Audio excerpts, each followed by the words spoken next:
सुबह सुबह की उनकी दिल की बातें। गुड मॉर्निंग एंड ये हमारा topic. So let's connect with the reading. ठीक है, हमारे सामने है तीन ऑब्जेक्ट। टैरो है, रोमांस एंजल्स है एंड फॉर्चून कुकीज है। ठीक है, शुरुआत सबसे पहले करते हैं कुकीज से। देखते हैं कौन सी कुकी आती है एंड हम उन कुकीज से क्या समझ पाते हैं। ठीक है, दो कुकीज लेते हैं, एक होंगी आपके लिए, एक होंगी इनके लिए। ठीक है, तो वो थोड़ा सा देख लीजिए। चलो भाई, दो कुकीज आ चुकी हैं। सबसे पहली कुकी हमें मिली है वो है टफ एंड ट्राइंग टाइम्स।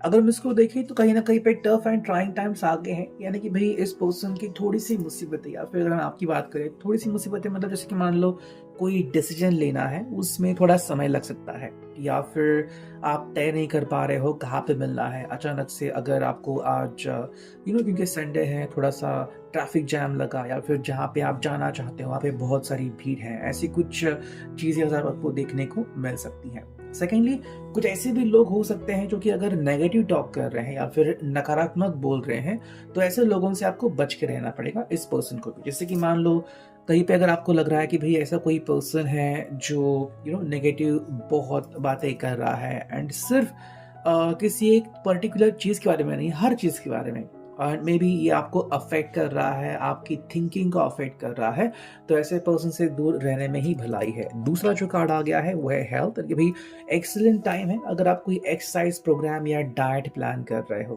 ठीक है, एंड ये क्यों इंपॉर्टेंट है, कई लोग जो होते हैं अपने डाइट को या अपने हेल्थ को सीरियसली नहीं लेते, एंड कई बार वो एक बहुत बड़ा या सीरियस इशू बन जाता है। इसलिए वो बनने से पहले आई थिंक आज कुछ ऐसा हो सकता है, लाइक मे बी आपके फ्रेंड्स जो है आपको किसी जिम को इंट्रोड्यूस करें, या फिर आपसे बातचीत करें, एंड ये आप दोनों के लिए काफ़ी बेहतरीन हो सकता है। तो कहीं ना कहीं आज की सुबह काफ़ी बेहतरीन है अगर हम बात करते हैं, यानी कि इस पर्सन की टाइम मैनेजमेंट स्किल्स काफ़ी इम्प्रूव होने वाली है। ठीक है, अब देखते हैं हम टैरो से हमें क्या रीडिंग मिलती है। ओके, चलो चुनते हैं कुछ कार्ड, एंड जो पहला कार्ड ही हमें मिला है आज वो है द टावर।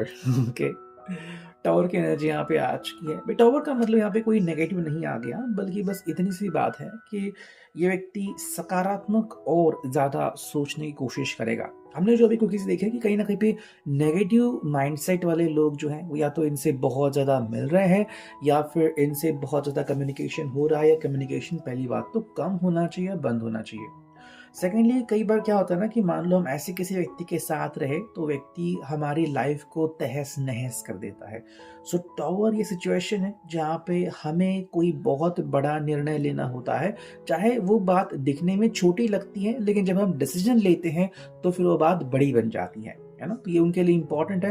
जैसे कि मान लें इनका कोई फ्रेंड है, वो अगर अचानक से आपके बारे में कुछ नेगेटिव बोल रहा है, फिर आपके बारे में इनके मन में शक तैयार कर रहा है, तो ऐसे पर्सन से दूर रहने में ही इसकी और आपकी भलाई है। सेकंड जो कार्ड है वो है द वर्ल्ड। और अगर उसकी बात करें तो वर्ल्ड में यहाँ पे ये जो पर्सन है बहुत कुछ सीख रहा है, लोगों से बहुत कुछ सीख रहा है, लोगों को बहुत अच्छे से जान रहा है। यहाँ पे काफ़ी इंपॉर्टेंट है कि आप दोनों भी जो है वो इस बात को अंडरस्टैंड करें कि आपकी दुनिया शुरू कहाँ होती है, ख़त्म कहाँ होती है। कई बार हम दूसरों की मदद करने में इतना व्यस्त रहते हैं, जैसे कि मे बी आज इनका आपको फ़ोन आ सकता है कि भाई मैं तो आना चाहता था, बट सडनली मेरे फ्रेंड को मेरी ज़रूरत पड़ी। ठीक है, फ्रेंड को ज़रूरत पड़ी, लेकिन अगर आपको ज़रूरत पड़ती है तो क्या वो फ्रेंड आपके लिए समय निकालता है? हाँ, आज कुछ ऐसी भी चीज़ें हो सकती है कि सडनली वो किसी की हेल्प करने के लिए चले गए, कहीं पे एक्सीडेंट हो गया, उसकी हेल्प कर दी, या फिर कुछ पड़ोसी ने हेल्प मांगी। तो ऐसे भी कुछ मोमेंट्स इनके ज़िंदगी में आ सकते हैं जो कि एक्चुअली में बहुत बढ़िया है। बट यहाँ पे क्वेश्चन आता है कि दुनिया से अगर आप इतना कुछ सीख रहे हो तो ज़िंदगी में फिर क्या इम्प्लीमेंट कर रहे हो, ये भी देखना पड़ेगा।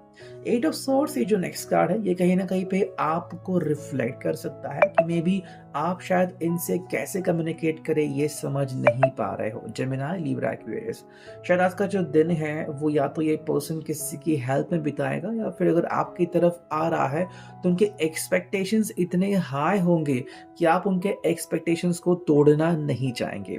मसलन अगर बात करें, वो बता रहे हैं कि भाई मेरे ऑफिस में ये हुआ है, वो हुआ, और इतने एक्साइटेड है कि अगर आपको कोई तकलीफ भी हो रही है तो क्योंकि इनको इनकी एक्साइटमेंट जो है वो ख़त्म हो जाएगी, इसलिए शायद वो चीज़ आप अब इनके साथ शेयर करना ही बंद कर देंगे। नेक्स्ट कार्ड है टेन ऑफ वांड्स, एरीज, लियो, सैज। अगर हम इसकी बात करें तो इस पर्सन के लिए काफ़ी इंपॉर्टेंट है, पहली बात तो आपके ऊपर रिलाय करना, जो कि वो नहीं कर रहे हैं।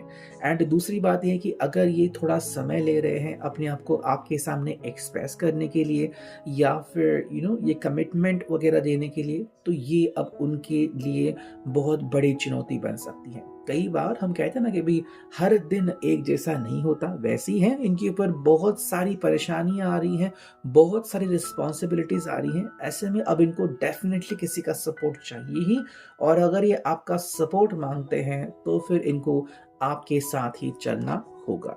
नेक्स्ट कार्ड मिला है वो है फोर ऑफ पेंटिकल्स। कई बार ये पर्सन सिर्फ सोचता है लेकिन डिसीजन क्या ले ये तय नहीं कर पाता। वही चीज़ भी आज हम यहाँ पे देख रहे हैं। जनरली ये पर्सन कई बार कहता है कि नहीं आज नहीं, मैं कल करूँगा, या फिर मे बी वो कोई ऐसी बात कर सकता है जो आपको सुनने में कड़वी लग सकती है। देखते हैं और दो कार्ड। जो नेक्स्ट कार्ड आ गया है nine of cups, cancer, Scorpio, Pisces. यहाँ पे काफ़ी इंपॉर्टेंट है कि आज का जो दिन है यहाँ पे कुछ ऐसे पल ज़रूर आएंगे जहाँ पे आप दोनों ही जो है वो अपनी अपनी इच्छाएं पूरी कर सकते हो, कैंसर, स्कॉर्पियो, पाइसेस। एंड ये कब आएगा? जब ये पर्सन तय नहीं कर रहा होगा कि मुझे क्या करना है। बट सिंपल सी बात है, अगर आप अपने दिल को शेयर करते हो तो आपको डेफिनेटली ये बातें मिलेंगी कि सामने वाले व्यक्ति को कुछ कौन सी बात पसंद है और कौन सी नहीं पसंद है। वही जो नेक्स्ट कार्ड है ten of pentacles, taurus, Virgo, Capricorn. And अगर हम इसके ऊपर फोकस करते हैं और आप दोनों अगर एक दूसरे का हाथ एक मिनट के लिए भी थामते हो, फिर कहते हैं कि भाई I am in love with you, तो डेफिनेटली आपका जो आने वाला कल है वो बहुत ही बेहतरीन है। यानी कि कह सकते हैं कि ये पर्सन सिर्फ अपने सोच में ही बहुत स्ट्रेस ले रहा था, हालांकि ऐसा कुछ करने की ज़रूरत नहीं थी। नेक्स्ट कार्ड हमें मिला है वो है न्यू लव। अगर हम इसकी बात करें तो या तो आपका जो रिश्ता है वो बस अभी नया नया शुरू हुआ है, या फिर कहीं ना कहीं इनकी जो फीलिंग्स हैं, रोमांटिक फीलिंग्स, वो और बेहतर हो जाएंगी या फिर बढ़ती ही चली जाएंगी। सेकंड जो कार्ड मिला है वो pay attention to the red flags, the signs are cautioning you. ये किस लिए? जैसे मैंने कहा कि भाई यहाँ पे इस पर्सन को अगर आपकी तरफ ध्यान देना चाहिए, अपने रिश्ते पे ध्यान देना चाहिए, और कहीं ना कहीं ध्यान नहीं दे रहा है, तो ये एक साइन है जहाँ पे भी आप इनसे नाराज भी हो सकते हो। और इसी कारण अगर वो फ़ोन करते तो आप फ़ोन नहीं पिक करोगे, या फिर अगर आपको लग रहा है कि भाई ये मुझे इंपॉर्टेंस नहीं देते, तो आप इनसे बात करना ही बंद कर सकते हो। ठीक है। और अगर ये पर्सन खुद ऐसा कुछ कर रहा है तो उसको ऐसे करने से परहेज करना होगा ताकि वो सही तरीके से आगे बढ़े, एंड बेसिकली सिर्फ आपको ही कुछ बातें ना सुने। इनकी जो अभी की कोशिश है, चाहे वो संडे हो, फिर भी ये है कि कहीं ना कहीं मेरा फाइनेंस पे मन लग जाए, या फिर इन्वेस्टमेंट की ऑप्शन वो ढूंढ रहे हैं, लाइक शेयर मार्केट वगैरह, वो चीज़ें चल रही है। सेकंड जो है वो ट्रू लव। उनके लिए रोमांस शायद सेकंड में आता है, बट हाँ वो ट्रू लव तलाश रहे हैं। अगर अभी भी उनके मन में कोई डाउट है तो आप वो डाउट उनको सवाल पूछे क्लियर कर सकते हैं। एंड फाइनल कार्ड है लव योरसेल्फ फर्स्ट। भी सेल्फ रिस्पेक्ट काफ़ी इंपॉर्टेंट है, एंड यही बात इनको भी बतानी काफ़ी इंपॉर्टेंट है कि एक दूसरे के ऊपर भरोसा तो कीजिए, but first trust yourself and love yourself. ठीक है, ये था आज का reading. I hope it will resonate.